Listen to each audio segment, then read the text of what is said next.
Bismillahirrahmanirrahim. Assalamualaikum warahmatullahi wabarakatuh.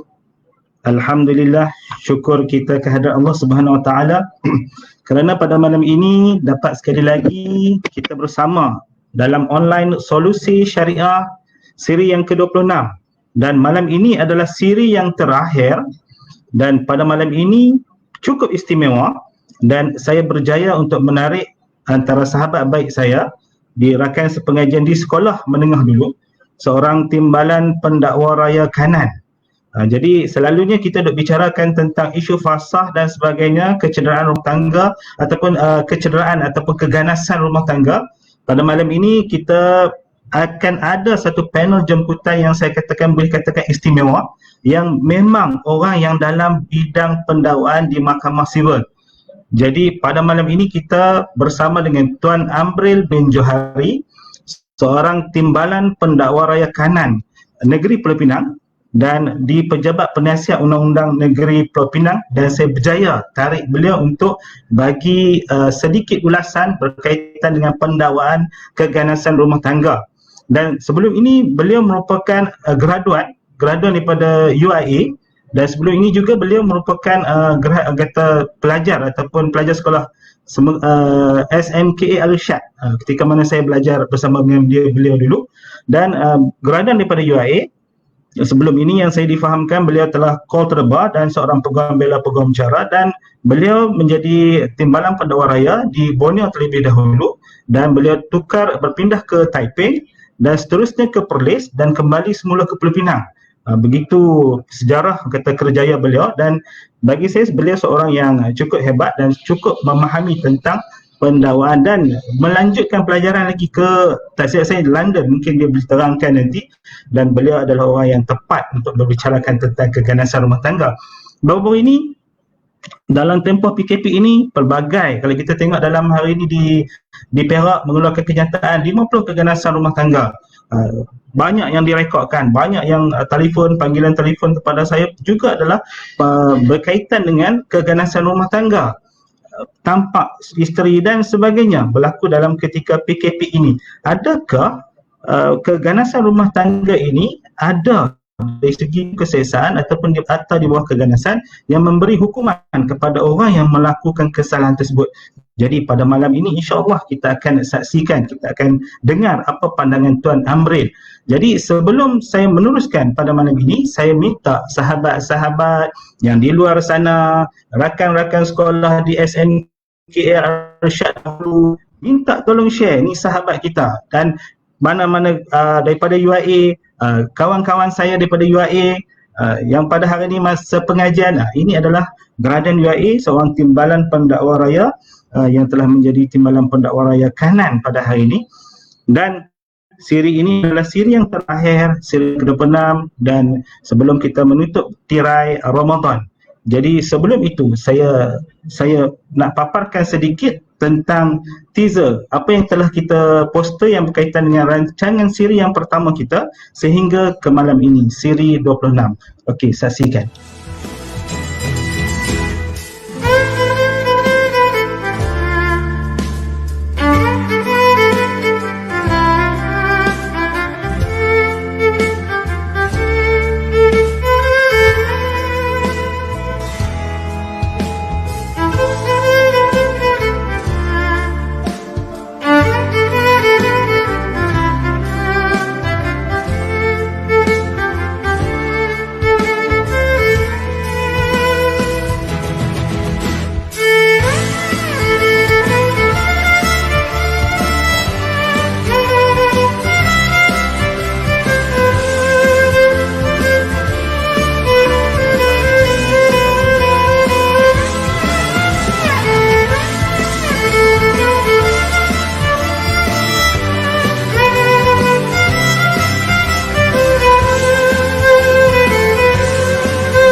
Okey, Alhamdulillah sekali lagi bertemu kita dalam Solusi Syariah siri yang ke-26 dan ini merupakan anjuran Persatuan Peguam Syar'i Malaysia Filipina.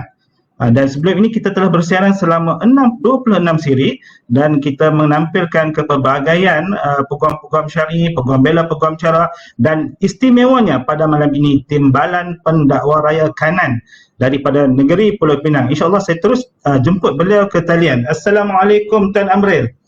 Waalaikumsalam warahmatullahi Ya, wabarakatuh. Tuan ya, Syazril. Alhamdulillah. Dulu zaman sekolah dulu dia begitu lembut dan seorang TPR hari ini nampak muka dia dah garang pada hari ini. InsyaAllah. Jadi sihat ke? Sihat ke?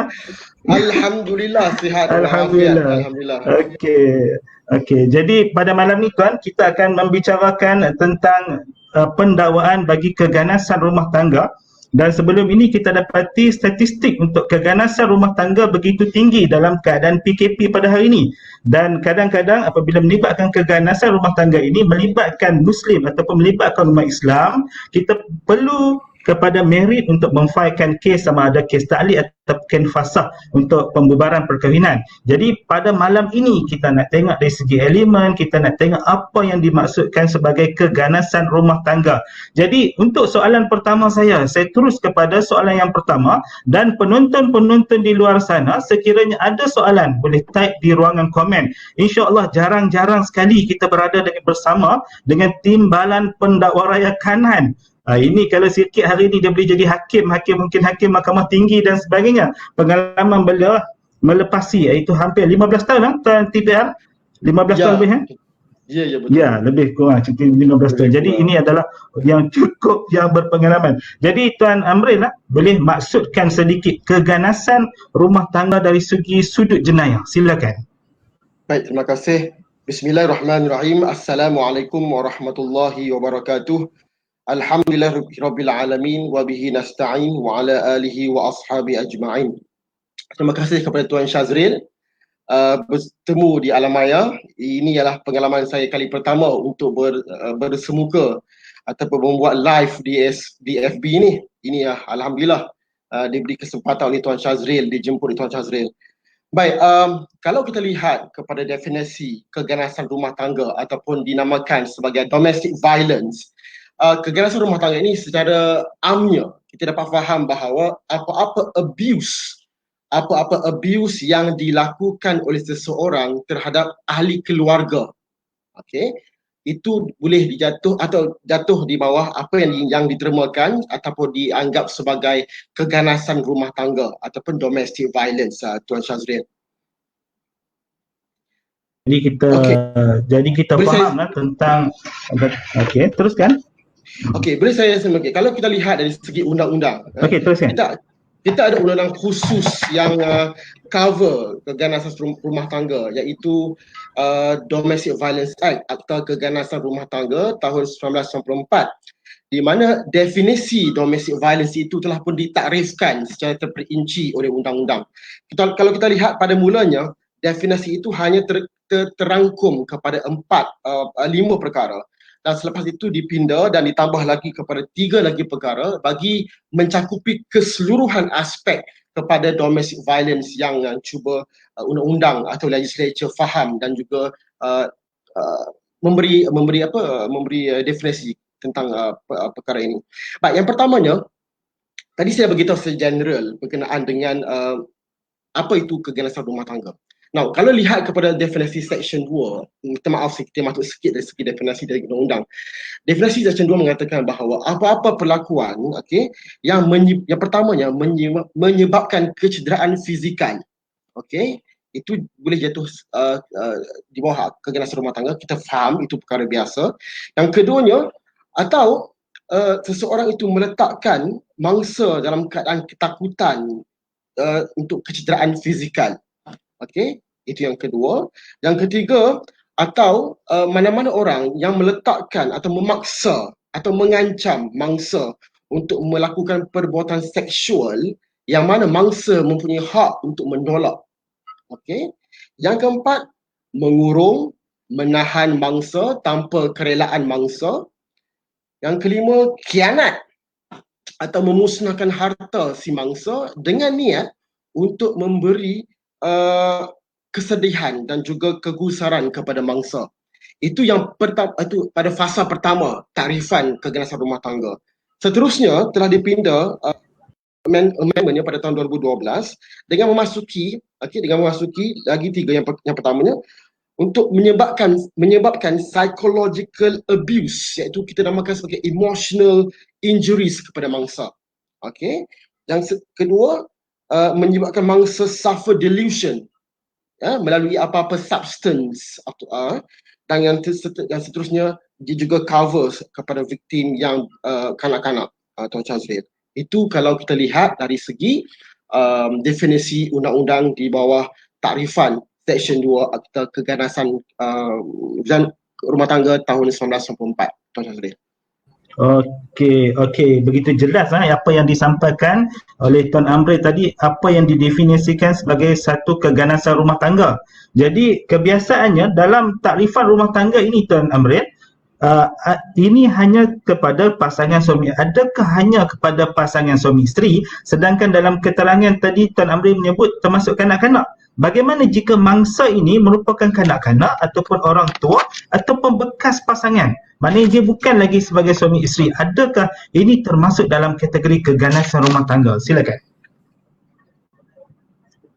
Baik, okey, kalau rakyat marhain ataupun orang biasa, layman, bila mendengar perkataan keganasan rumah tangga, minda mereka lebih terarah kepada hubungan di antara suami dan isteri. Okey, sama ada isteri abuse suami ataupun suami abuse isteri. Kita harus lihat, kita harus faham bahawa sebelum saya pergi yang lain, keganasan rumah tangga ini juga dia bukan hanya terhad kepada si suami yang abuse si isteri. Dia juga mencakupi si isteri juga boleh abuse si suami. Okey. Alright. So benda ini bukan terhad kepada pasangan suami dan isteri, dia juga boleh terpakai kepada bekas isteri, bekas suami, okey, anak-anak, okey. Walaupun ada atau ditermakan sebagai incapacitated adult, maknanya orang-orang dewasa yang tidak berkeupayaan, dan juga other family members. Other family members termasuk adik, abang, kakak, ibu, bapa, dan apa-apa juga yang mahkamah boleh fikirkan ianya tertakluk ataupun terkandung, boleh didangkumkan di bawah definisi atau purview members of family members, itu masih lagi boleh di cover di bawah Akta Keganasan Rumah Tangga, Tuan Syazril. Okey, jelas sekali maknanya keseluruhan orang yang berkaitan, orang yang terlibat, orang yang ada susut galur darah yang dikatakan ini adalah termasuk termaktub di bawah Akta Keganasan Rumah Tangga. Jadi berdasarkan takrifan yang Tuan Amril berikan tadi, apakah bentuk kesalahan yang boleh didakwa di mahkamah? Kalau Tuan Amril lihat apakah kesalahan, seksyen berapa, hukuman berapa yang boleh didakwa di mahkamah? Silakan. Baik, Tuan Syazril, kalau kita lihat bila kita membincangkan atau kita membicarakan tentang keganasan rumah tangga, terdapat beberapa undang-undang yang harus kita lihat. Okey. Now, pertamanya of course kita akan melihat kepada Akta Keganasan Rumah Tangga 1994. Dan antara undang-undang yang berkemungkinan dapat dirujuk dalam kerangka domestic violence ini adalah, yang pertamanya adalah kanun keseksaan itu sendiri. Okey, kanun keseksaan, dengan adanya kesalahan-kesalahan di bawah kanun keseksaan, dan juga Akta Kanak-kanak 2001, di mana kalau mangsa itu melibatkan kanak-kanak. Okey, terutamanya adalah isu penderaan. Baik, kalau kita lihat kepada penal code, alright, kepada penal code. Now, interestingnya, penal code ini pada sebelum ini undang-undang kesalahan ini tidak dikhususkan ataupun tiada undang-undang yang lebih memfokuskan di antara pertalian ataupun hubungan suami dan isteri bila ada berlaku jenayah. Tetapi telah pun dipinda pada tahun 2017, atau kalau tak salah saya tahun 2017.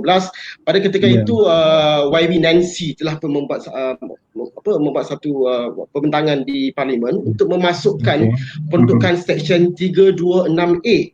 Baik, kalau boleh saya kongsikan apa itu Seksyen 326A. Dia menyatakan bahawa siapa-siapa yang menyebabkan kecederaan okey, tak kisah siapa yang menyebabkan kecederaan, kepada dia punya spouse, dia punya former spouse, okey, kanak-kanak, kepada incapacitated adult, atau kepada siapa-siapa saja family members yang mana kesalahan itu di bawah section, okey, ini antara kesalahan-kesalahan ya, 323, 324, nanti saya akan masukkan 324, 325, 326, 334, 335 hendaklah dihukum dengan hukuman maksimum 2 kali ganda.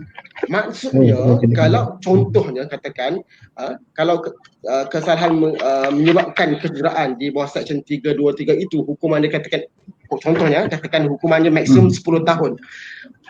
Dengan dibaca bersama disebabkan ada pertalian di antara mangsa dan juga offender, offender itu akan stand kepada maksimum hukuman 2 kali ganda daripada 10 tahun, iaitu 20 tahun. Maknanya undang-undang legislature memandang isu ini sangat berat bila mana berlakunya domestic violence. Dan kita harus interesting, saya juga semak kepada Hansard Parliament.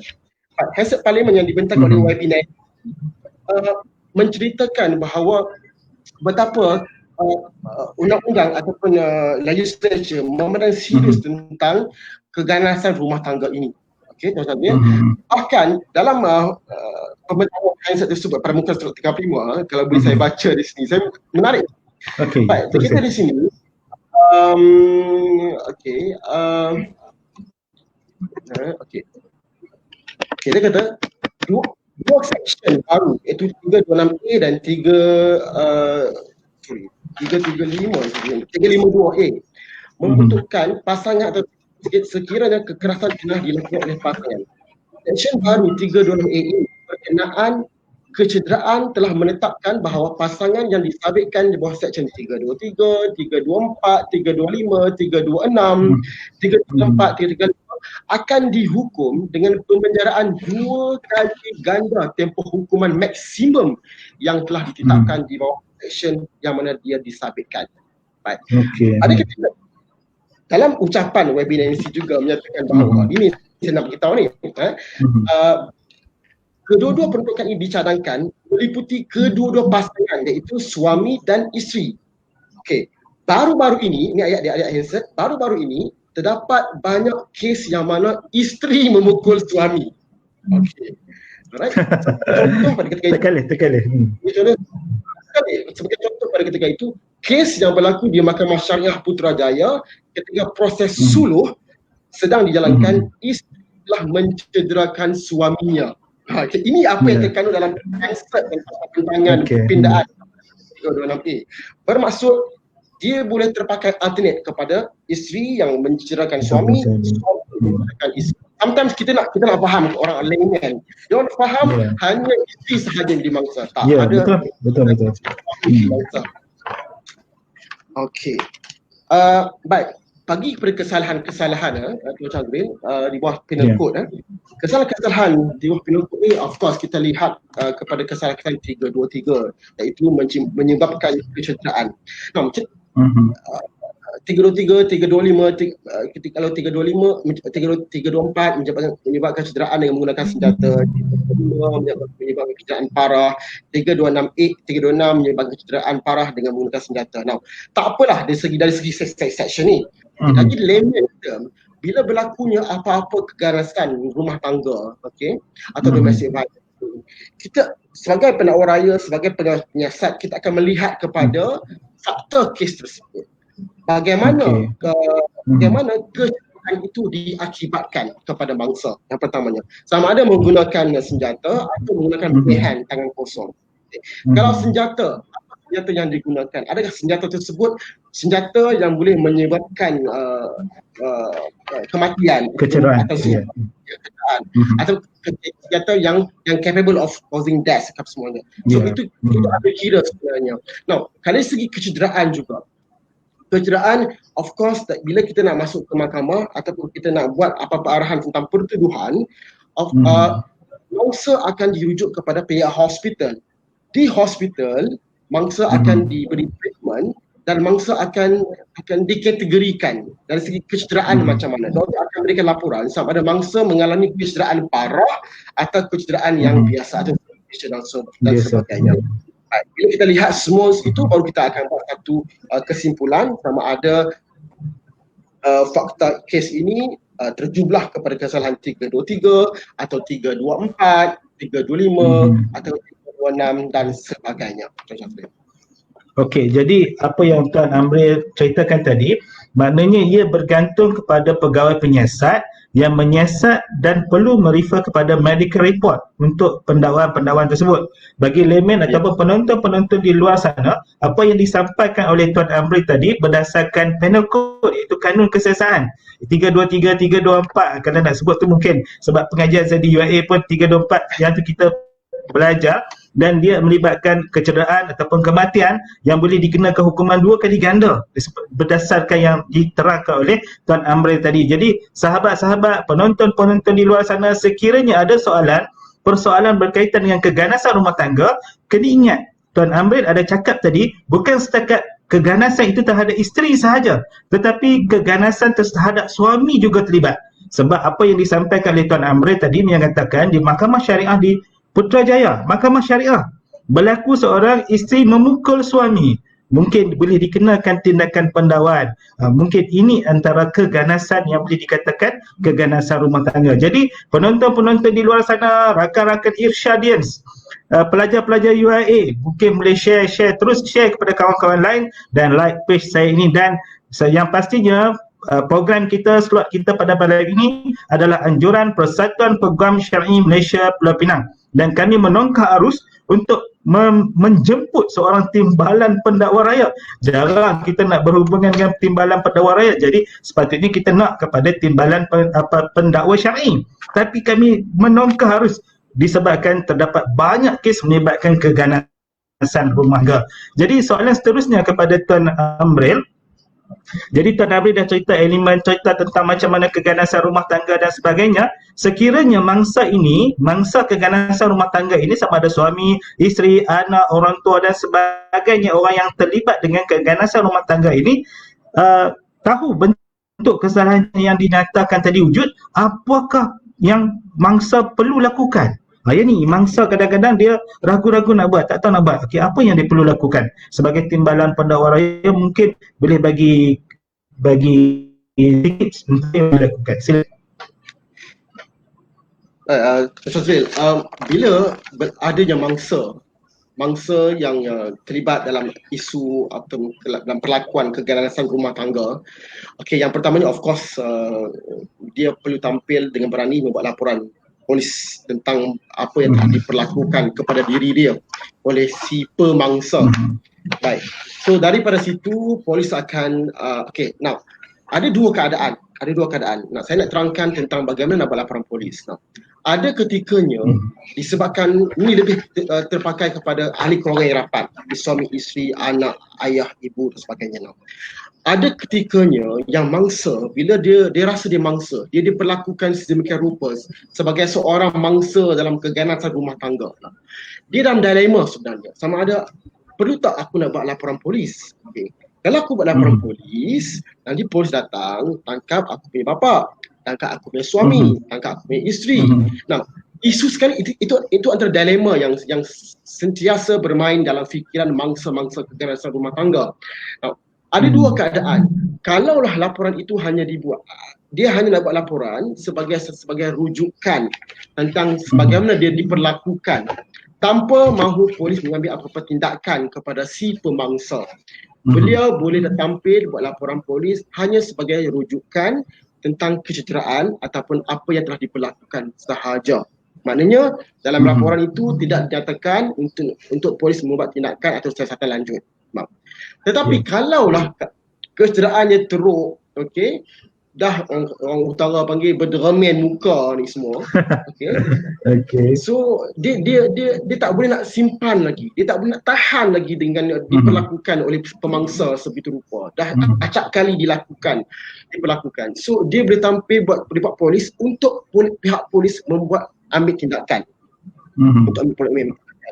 So dari situ polis akan membuat siasatan dan polis akan mengambil statement beliau dan juga pemangsa-pemangsa saksi dan proses due process untuk investigation itu akan berlaku, akan berjalan seperti biasa. Dan jika ada kes, polis juga akan buat tangkapan kepada si pemangsa lah. Now, interesting soalan Tuan Chaldri ini.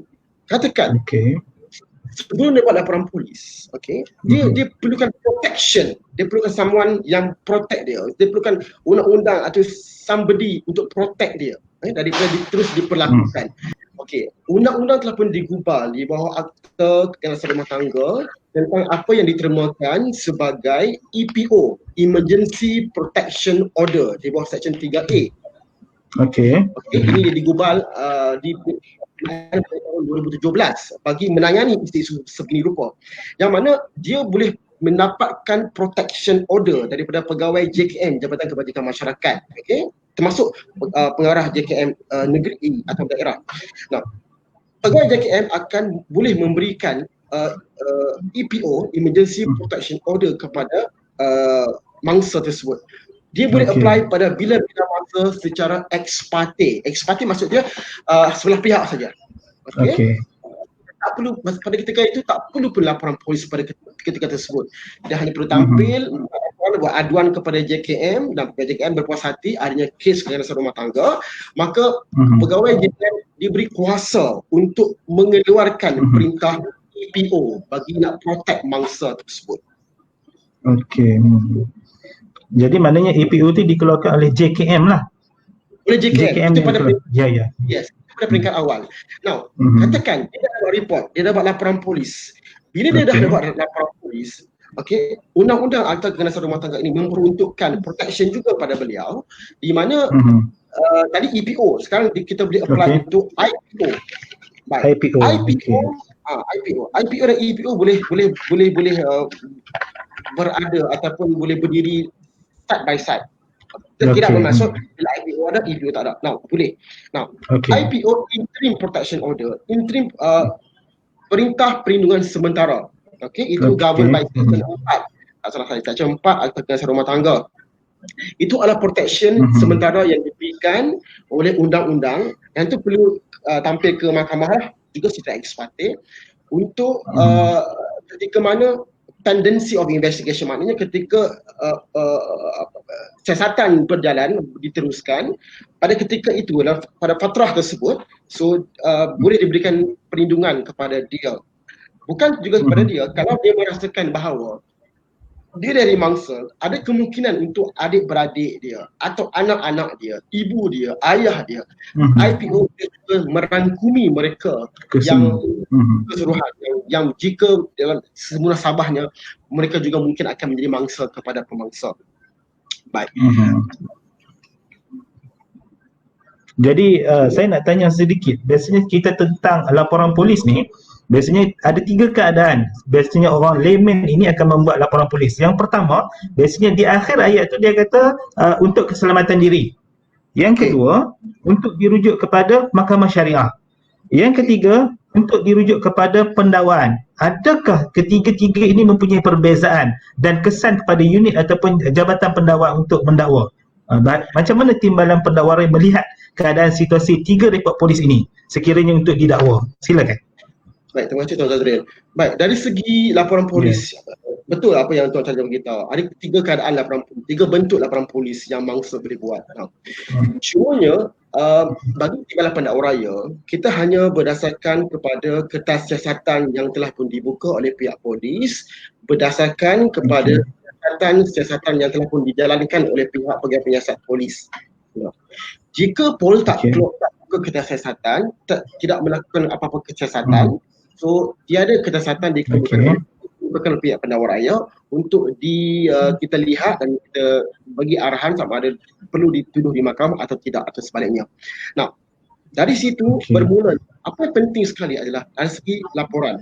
Kalaulah laporan itu hanya dibuat sebagai rujukan mahkamah syariah, secara lazimnya pihak polis tidak akan membuka siasatan. Maknanya tiada kertas siasatan akan dibuka.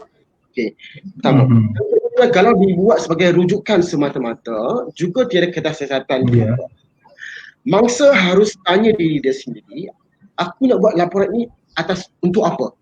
Untuk tindakan undang-undang jenayah digerakkan terhadap pemangsa kepada orang yang menganiaya aku, atau aku hanya nak buat laporan ini semata-mata untuk rujukan ataupun untuk kegunaan di mahkamah syariah atau sebagai rujukan semata-mata pada di kemudian hari. Nah, daripada tiga tu hanya satu saja akhirnya polis akan menuliskan dengan siasatan, akan dibuka kertas siasatan, file, dan akan dikemukakan oleh kepada pihak pendakwaan atau pihak timbalan pendakwa raya, dan dari situ akan ada keputusan sama ada dihadapkan ke mahkamah atau sebaliknya.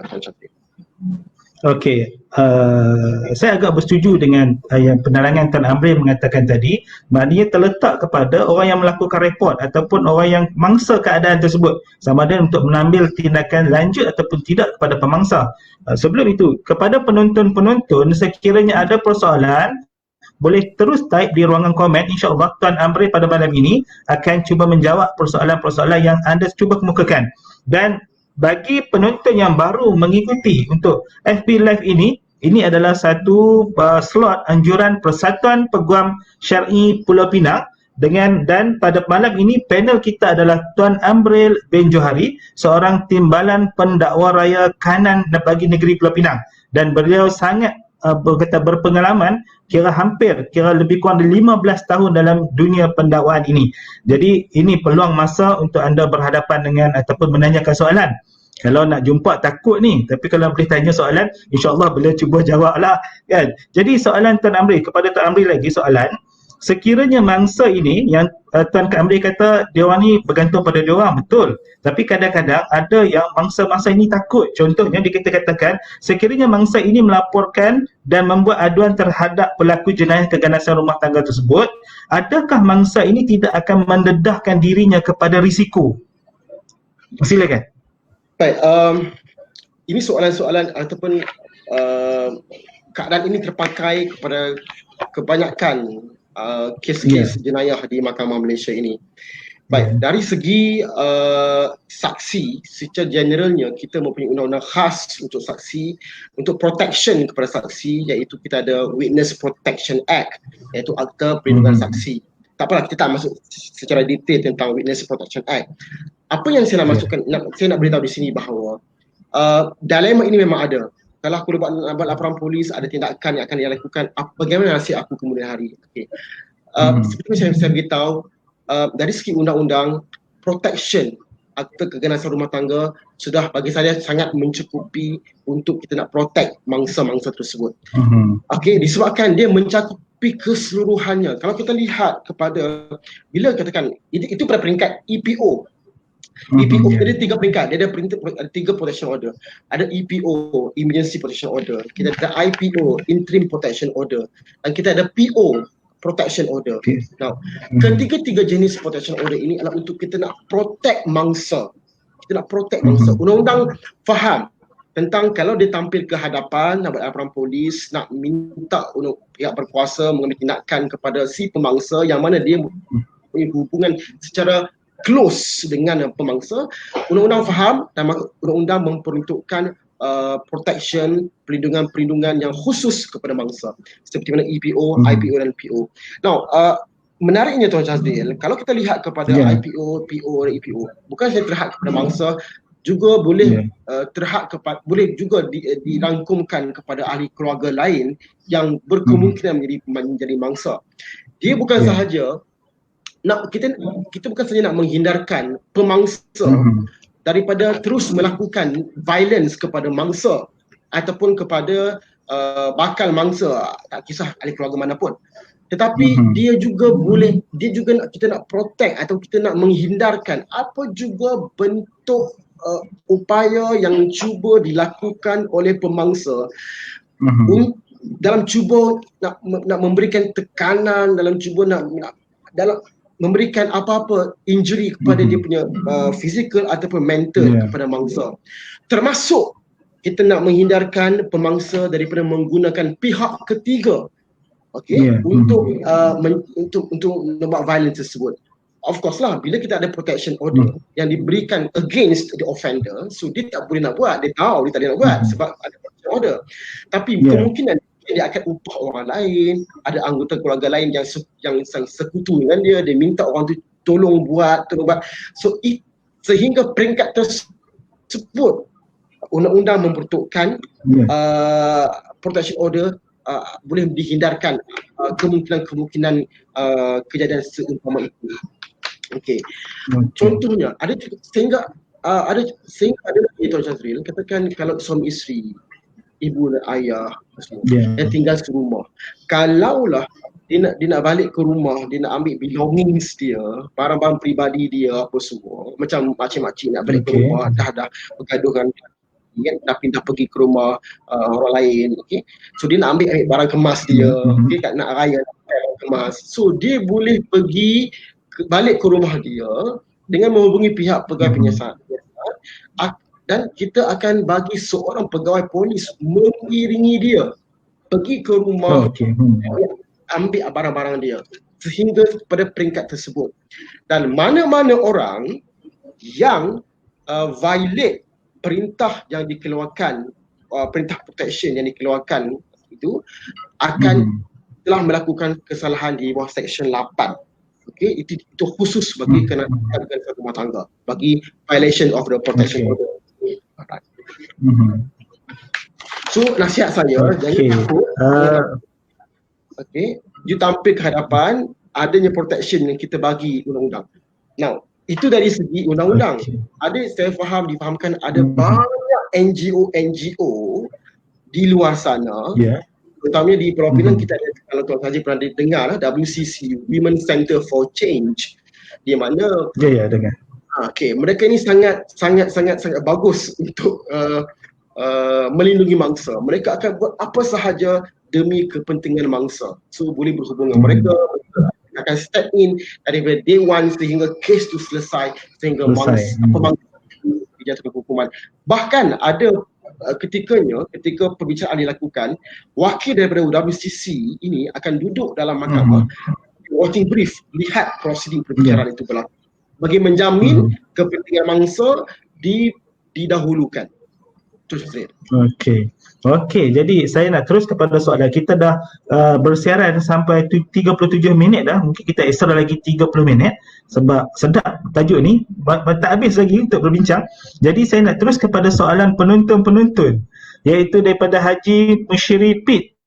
Mungkin Tuan Amri boleh kenal dan sebagainya kan.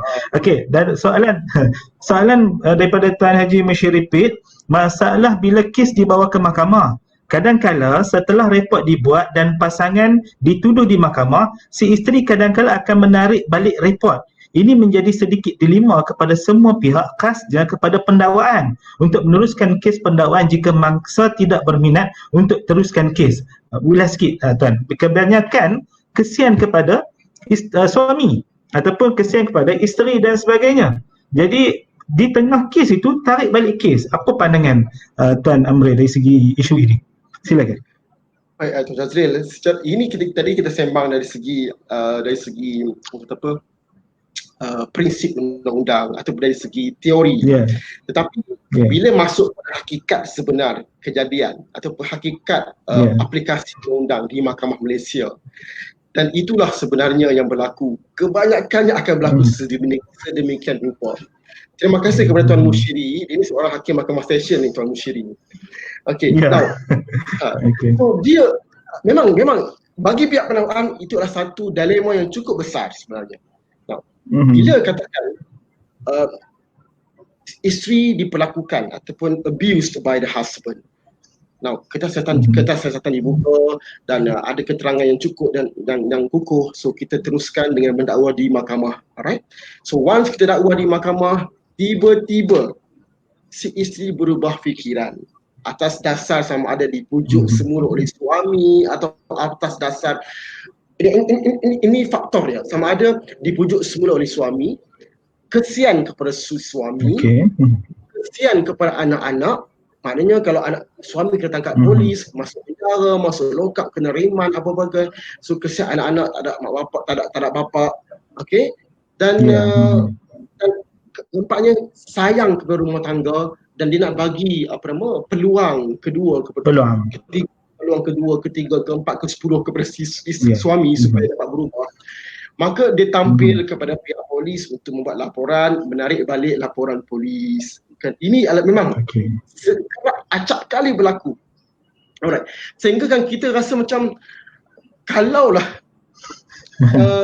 awal-awal kenapa nak buat laporan polis tu tindakan. Alright. Ada yang Tuan Syazril yang kecederaan dia, ya Allah ya Rabbi ya Karim, itu yang saya katakan berderamin muka, itu pun sanggup pergi ke balai polis, Sanggup tarik. sanggup tarik laporan. Sebab apa? Sebab kononnya mereka dah patch up, dia dah terbaik semula dengan si suami dan sayangkan anak-anak, sayangkan rumah tangga, nak bagi peluang kedua pada si suami. Padahal dah sering kali lah dia kena. Alright. So bila mereka kita, so ini adalah satu dilema yang cukup besar kepada pendakwa raya. Cukup besar. Dari situ kita punya orang kata apa? Budi bicara being tested dengan situasi sedemikian rupa. Kalau kita nak teruskan, ini dilemanya. Kalau kita nak teruskan, kita pun kesian juga dengan fakta bahawa dia ada 3 orang anak masih kecil, dia tak bekerja, suami yang bekerja sebagai sole breadwinner, okey, yang nafkah diberikan oleh si suami. Macam mana? So kalau kita tak teruskan, nanti masih lagi isi akan berhadapan dengan situasi yang sama, diperlakukan, di abuse by the husband. So kita macam sangat dilema. Itu tentu pulang kepada budi bicara TPR, Timbalan Pendakwa Raya masing-masing. Apa yang selalu kita buat adalah bila kita berhadapan dengan situasi tersebut, ini pengalaman saya, kita akan melihat kepentingan apa yang terbaik kepada pasangan tersebut dan apa yang terbaik kepada keseluruhan keluarga tersebut. Kalau kita merasakan pada peringkat itu mungkin kesalahan yang pertama yang dilakukan oleh si suami, dan kita merasakan apalah, menggunakan budi bicara untuk kes itu tidak diteruskan. Kita bersetuju untuk kes ditarik balik di mahkamah. So kita akan bagi arahan untuk kes ditarik balik, iaitu kita pun mahkamah untuk DNAA, discharge not amounting to life kita. Tapi ada juga keadaan yang mahkamah akan DND, quit and discharge, terpulang kepada mahkamah. Tapi pada kita akan minta DNAA. Ada juga keadaan yang kita rasa kalaulah katakan dah acap kali, dah selalu sangat si isteri being abused by the husband, teruk sangat dah, kalau ikut dia punya medical report ni teruk sangat, okay. So anak-anak pun dah kena sepak terajang, anak-anak penampak kena pukul teruk, kena hawing anak-anak di dinding semua. So kita rasa ini bukan bersifat seorang bapa, ini bapa yang sangat tak guna. So kita rasa kalau kita akan teruskan dengan mahkamah, terpulang kepada dia boleh datang ke mahkamah sama dia nak bagi keterangan terhadap suami dia ataupun dia tidak mahu memberi keterangan pada suami dia, terpulang kepada dia di mahkamah kedah. Jadi kita nak teruskan. Okay, so dalam ini ada dua keadaannya. Kita lihat kepada keseluruhan situasi tersebut, Tuan Syazril.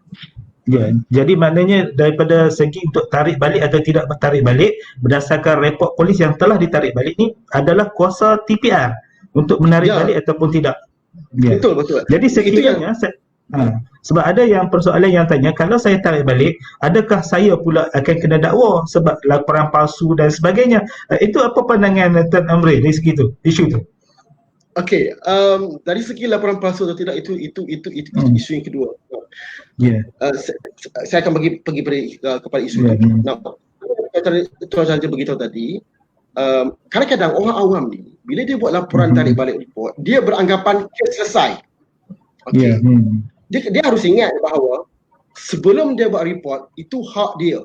Itu hak dia sebelum dia report. Sama dia nak buat report atau tak buat report, itu dia punya prerogatif. Dia boleh memilih.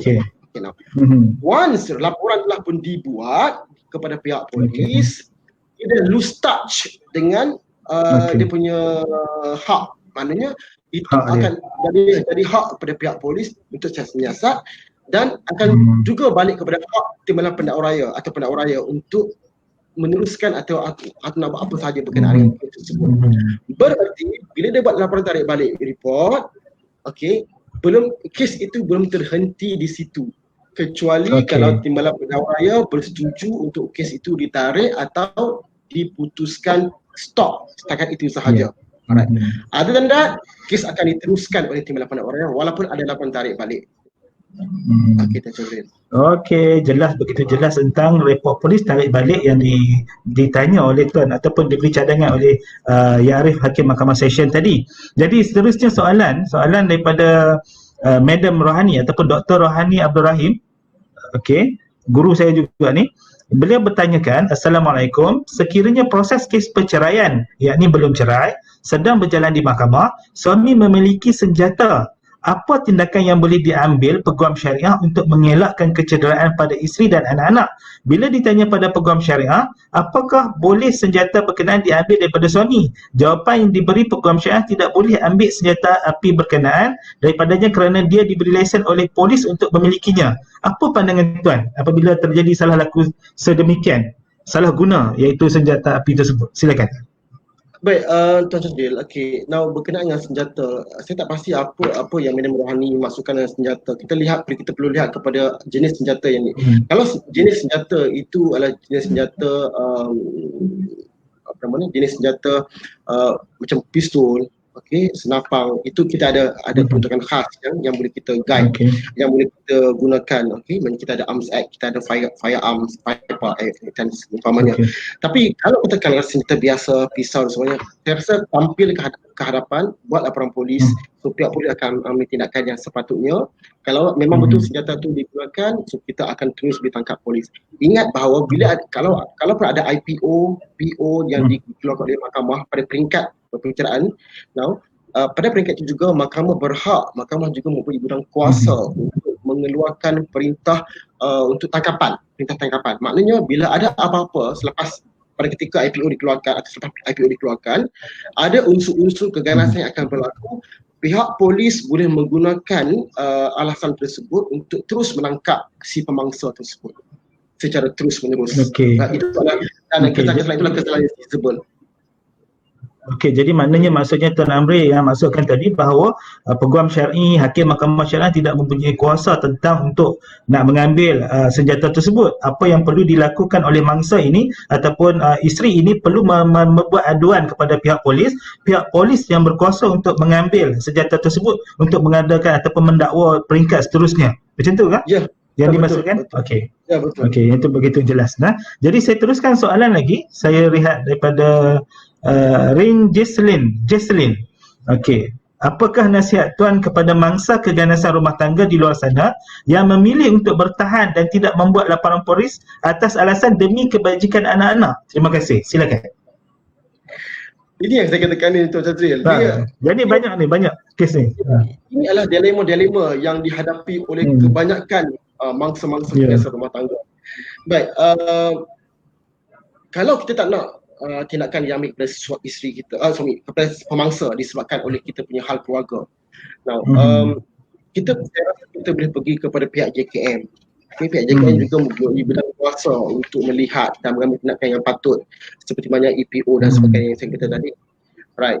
Ataupun bagi kita juga, kalau katakan bila berada dalam dilema begini, contohnya kalau dia tak nak tampil buat report ataupun dia dah buat report, dia nak tarik buat report, sometimes ada juga keadaan yang kita boleh gunakan, iaitu kita ikat si pemangsa ini dengan bond to peace di bawah Seksyen 67 Kanun Prosedur Jenayah.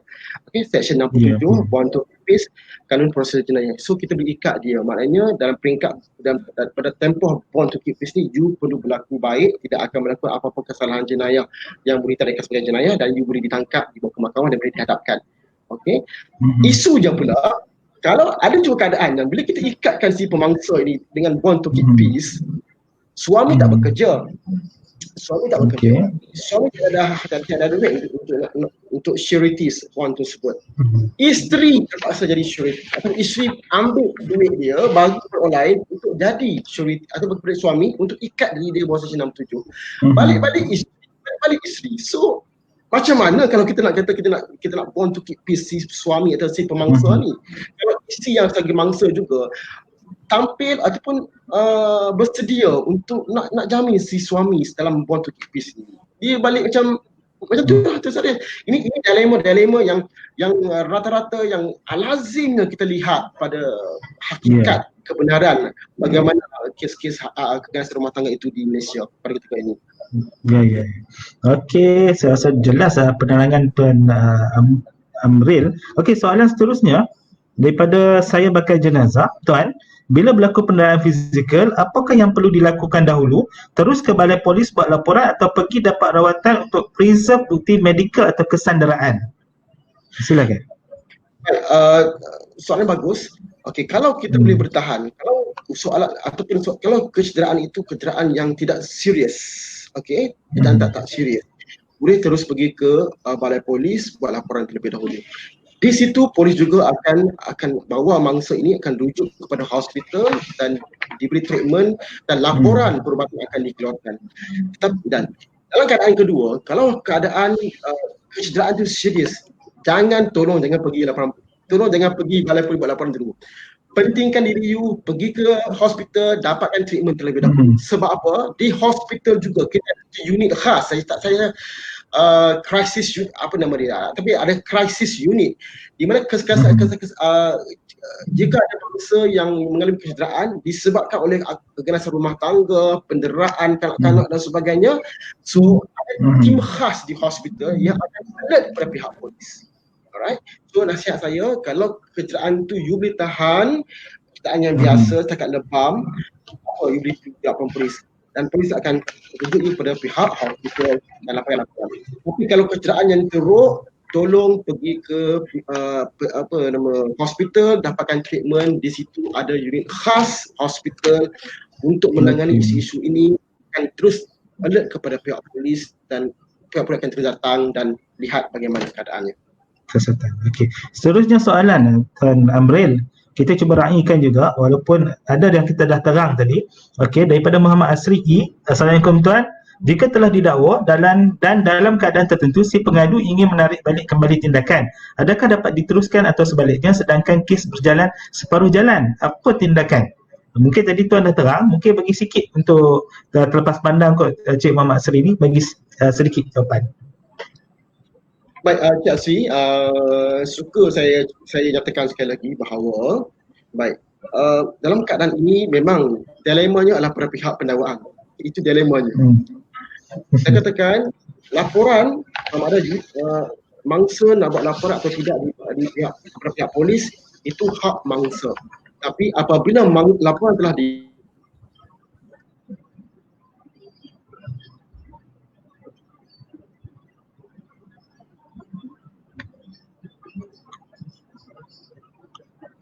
Tuan Amril, masih ada di talian ataupun terdapat gangguan sedikit? Minta maaf.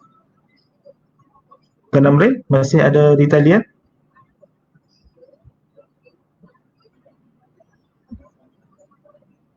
Mungkin terdapat gangguan pada malam ini, baru terima gangguan. Jadi kita tunggu sebentar. Daripada Tuan Amril, mungkin isu ini menarik kita pada malam ini. Jadi kita tunggu seketika sama ada Tuan Amril boleh masuk kembali ke kita punya channel live ini, sebab ini isu berkaitan dengan keganasan rumah tangga yang sebelum ini kita telah bincangkan, dan perbincangan tentang keganasan rumah tangga ini adalah merupakan satu merit ataupun satu bukti, satu beban ataupun satu untuk menjaga seorang isteri ataupun seorang suami yang menjadi mangsa dera terhadap rumah tangga. Jadi pada malam ini kita bersama dengan Timbalan Pendakwa Raya Pulau Pinang, iaitu Tuan Amril bin Johari. Jadi ada gangguan talian dan sementara kita menunggukan beliau untuk kembali semula, untuk masuk semula dan menjawab soalan. Ada beberapa soalan sahaja lagi, dan siaran ini ataupun slot ini kita telah rakam, kita ada rakaman dan boleh rujuk ataupun segala yang kita telah buat slot daripada slot 1 sehingga slot yang ke siri yang ke-26 ini kita telah upload, saya telah upload di YouTube channel Syazril Ibnu Mustafa. Boleh tuan-tuan, penonton-penonton, puan-puan yang melihat rancangan ini untuk kata review semula, untuk melihat semula apa yang kita terangkan bersama-sama peguam yang pertama, yang kedua dan seterusnya pada malam ini adalah seorang timbalan pendakwa raya Pulau Pinang. InsyaAllah sementara kita menantikan beliau untuk terus berada di sini, apa yang saya cuba boleh buat di sini mungkin dari segi kes-kes yang dinyatakan, contohnya kita kata berlaku penderaan fizikal dan sebagainya, mungkin ada unit krisis di hospital mengambil kecederaan dan kebiasaannya doktor akan membuat satu medical report. Dan perkara-perkara ini penting sekiranya kita hendak memfailkan tuntutan di mahkamah syariah. Kita tidak mahu untuk menuntut fasah, kita hanya mengatakan lebam dan sebagainya. Ketika mana saya mewakili pihak defendant dan sebagainya, biasanya soalan dalam soalan kita akan tanya, ada tak rekod polis itu pihak defendant ini ditangkap ataupun ditahan ataupun dikenakan hukuman, ada tak dipenjarakan? Jadi tidak ada maknanya tidak ada kesalahan.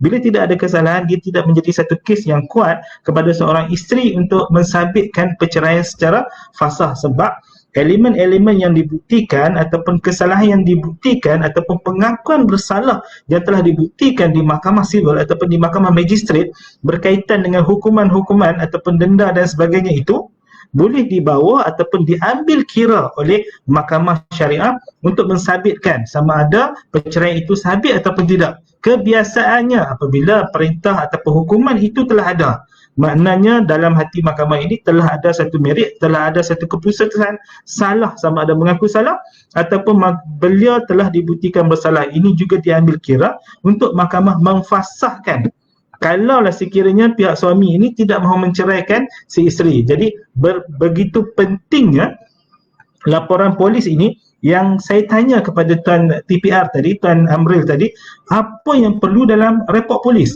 Kadang-kadang banyak kes-kes hari ini yang kita datang kepada saya, yang jumpa dengan saya tidak menyatakan secara spesifik, yang kebanyakannya hanya dinasihatkan untuk rujuk kepada mahkamah syariah. Bila rujuk kepada mahkamah syariah, kita hanya boleh memfailkan tindakan untuk fasah dan kita tidak kepada Jabatan Kebajikan Masyarakat. Dan pada hari ini ada iaitu EPO, IPO dan PO. Apa dia EPO? EPO ini adalah satu protection order EPO yang dikeluarkan oleh Jabatan Kebajikan Masyarakat. Jadi kata tuan-tuan dan perempuan, sekiranya tuan-tuan dan perempuan ini didera oleh suami ataupun isteri kita ini, mungkin kita boleh gunakan saluran EPO ataupun IPO ataupun PO. Alhamdulillah Tuan Amril masuk kembali. Alhamdulillah. Jadi saya nak teruskan sedikit. Okey, teruskan dengan tentang medical report tadi yang tergendala tadi. Okey, teruskan Tuan Amril. Okey, banyak minta maaf tadi tiba-tiba internet masalah. Tadi bersoalan dengan report kan, bila kes dah masuk pada peringkat perbicaraan boleh tarik balik. Saya ulang balik. Okey, untuk nak buat report pada awalnya, sama ada you nak buat report kepada pihak polis atau tidak, itu you punya hak. Tapi bila dah buat report, itu hak kepada pihak pendakwaan, polis dan juga timbalan pendakwa raya. Bila dah buat laporan tarik balik report, tidak semestinya kes itu selesai. Tak semestinya kes itu selesai. Kalau timbalan pendakwa raya mengatakan bahawa kita tak layan tarik balik report, kita nak proceed di mahkamah seperti mana biasa, kes akan diteruskan di mahkamah seperti mana biasa. Sebab harus ingat bahawa timbalan pendakwa raya membuat kes berkepentingan kepada negara, kepada masyarakat awam. Kita bukan buat seperti private lawyers. Kita buat atas dasar kepentingan awam dan kepentingan negara. Bila berlaku jenayah, ini bukan private punya kesalahan. Ini adalah public punya kesalahan. Ini adalah kesalahan antara si pelaku jenayah dan juga kepada negara, kepada masyarakat awam. So itu bukan kuasa mangsa untuk nak tarik balik rayuan, nak tarik balik laporan. Okay? Itu kuasa pendakwa raya. Okey, Tuan Amril kalaulah kita tengok pada hari ini, kita dah sambung hari ini, saya ingat lebih kurang 80 hari dah PKP, lah ni PKPB. Dan pada hari ini saya lihat statistik untuk COVID-19 ni masih lagi tinggi dan hampir 7,000, dan pada hari 71 orang masih lagi yang orang kata pesakit baru. Jadi merujuk keadaan PKP semasa ini, kita mendapat tahu melalui berita bahawa terdapat banyak kes keganasan rumah tangga, dan saya ingat dalam 2 minggu lepas 50 kes keganasan rumah tangga berlaku di negeri Perak. Itu Perak saja. Jadi biasanya yang ini melibatkan Timbalan Pendakwa Raya Negeri, mungkin Pulau Pinang pun ada melibatkan kes keganasan rumah tangga. Merujuk kepada Perintah Kawalan Pergerakan, seorang tidak boleh keluar rumah sesuka hati. Jadi apa tindakan yang perlu diambil mangsa ini untuk keluar, untuk jumpa polis dan aduan dan sebagainya? Mungkin Tuan Amri boleh bagi pandangan sikit. Silakan. Baik, bila dalam situasi PKP, dalam situasi PKP secara generalnya, sekarang PKPB, rules dan regulation yang dikeluarkan pada peringkat fasa ini juga lebih longgar, dan mangsa boleh keluar untuk ke balai polis untuk nak buat laporan polis, so tidak ada masalah.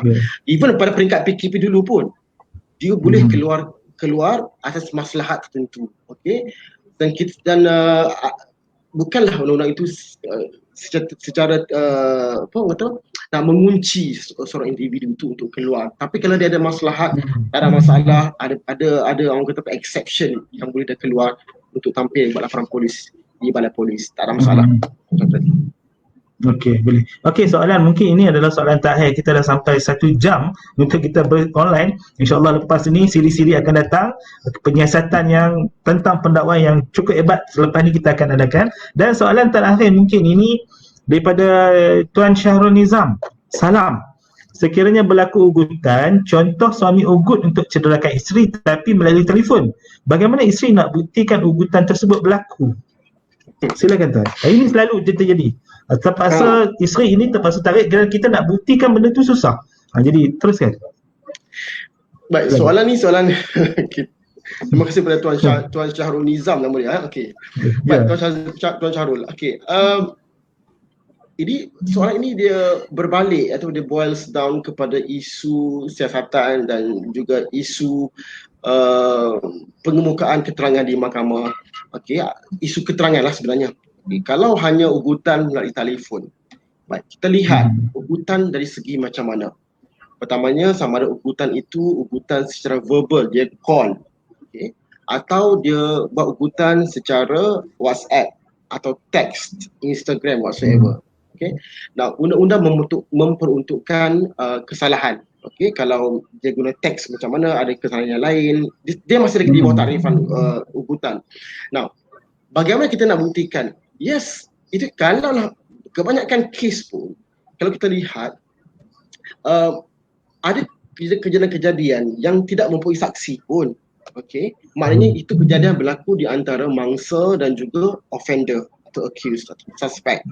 Now, kalaulah pada peringkat kita melihat dari segi keseluruhan fakta, dari segi siasatan yang pihak polis jalankan, adanya orang kata credibility pada pihak mangsa dan juga keterangan tersebut, dan kita percaya berlakunya seperti mana yang dinyatakan oleh pihak mangsa, maka kita boleh terus tuduh di mahkamah. Dan isunya sama ada kita berjaya untuk meyakinkan mahkamah atau tidak di mahkamah, itu terpulang pada mahkamah untuk menilai kredibiliti saksi mangsa tersebut ketika memberikan keterangan. Tetapi kalaulah pada peringkat, kalau selalunya pada pihak-pihak siasatan, kalau dia orang kata bagi ugutan melalui Facebook, melalui WhatsApp dan seumpamanya, itu boleh kita boleh keluarkan daripada telefon. So maknanya siasatan akan ambil handphone dia, akan cek handphone dia, akan terus hantar kepada kimia, hantar ke forensik. Kita boleh keluarkan setiap satu detail apa juga yang telah dicatatkan oleh si mangsa atau pemangsa. Walaupun dah delete, kita boleh keluarkan, kita berupaya keluarkan. Tetapi kalaulah ianya hanya verbal, kita boleh lihat dari segi credibility keterangan dan juga credibility mangsa dengan melihat selalunya pihak siasatan akan melihat betul ke pada sekian jam logo telefon husband dia ada call dia. So dia akan pergi lihat dari segi log telefon tu, oh betul ada nombor telefon sekian-sekian dan nombor telefon ini didaftar atas nama husband dia. So maknanya adanya panggilan telefon daripada husband kepada mangsa, maka kemungkinan, the probability berlakunya kejadian tersebut tinggi dan kita akan teruskan di mahkamah dan terpulang pada mahkamah melihat kredibiliti, sejauh mana mahkamah mempercayai kredibiliti mangsa tersebut. Sama juga dengan seksual lain, tak ada pun keterangan saksi lain. Okey, malah of course mana ada saksi, mana orang ada rogol di hadapan orang, tak. Itu terpulang kepada mangsa untuk memberi keterangan. Sampai mangsa berupaya meyakinkan mahkamah tentang keabsahan keterangan dia.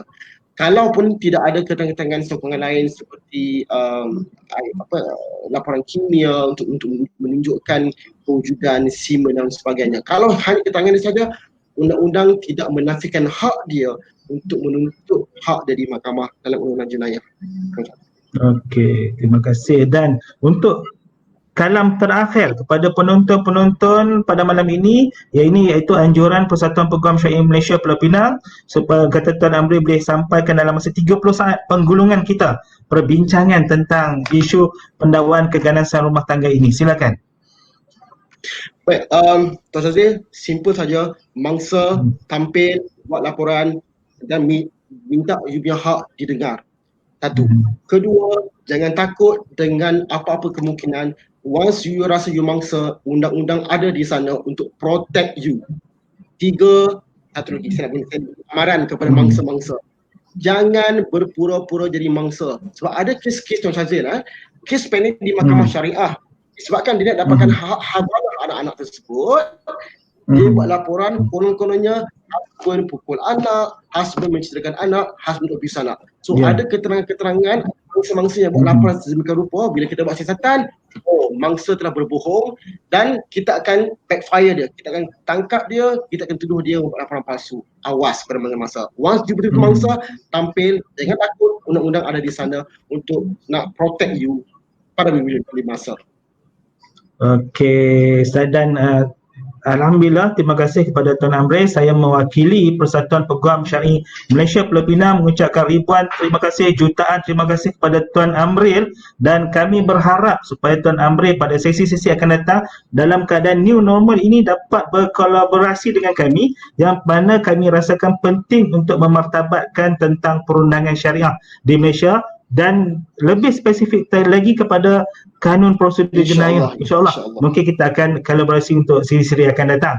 Terima kasih Tuan Amril kerana sudi terima pelawaan kami pada malam ini. Terima kasih banyak-banyak. Okey, jadi penonton-penonton di luar sana, teruskan like, teruskan share dan sebagainya, dan ini adalah siri yang terakhir. InsyaAllah kita dalam selepas Syawal ni saya akan setkan satu berkaitan dengan Tuan Amril yang membicarakan spesifik tentang kanun jenayah syariah. Kita akan bincangkan tentang pendakwaan dan dalam kanun jenayah syariah demi semata-mata memartabatkan mahkamah syariah. Jumpa lagi insya-Allah, dan terima kasih sekali lagi Tuan Amril. Ini rakan sekolah saya dulu, satu dorm tapi berlainan. Terima kasih. Insya-Allah. Okey, terima kasih, jumpa lagi. Assalamualaikum. Okey, terima kasih. Assalamualaikum, jumpa lagi, dan penonton selamat malam dan semua. Assalamualaikum warahmatullahi wabarakatuh. Waalaikumsalam.